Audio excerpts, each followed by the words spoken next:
Hello viewers and subscribers. Welcome to my YouTube channel RGL Innovations. This video is all about how to install marble tiles in the kitchen floor.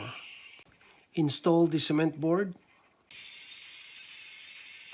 Put tile adhesive into the cement board.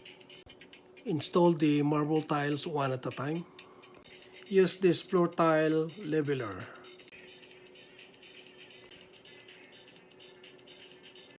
This is my finished project marble tiles in the kitchen.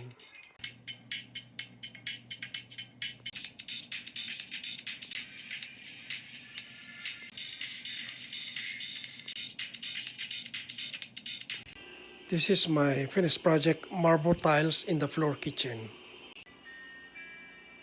I hope you like this video. Please subscribe and share.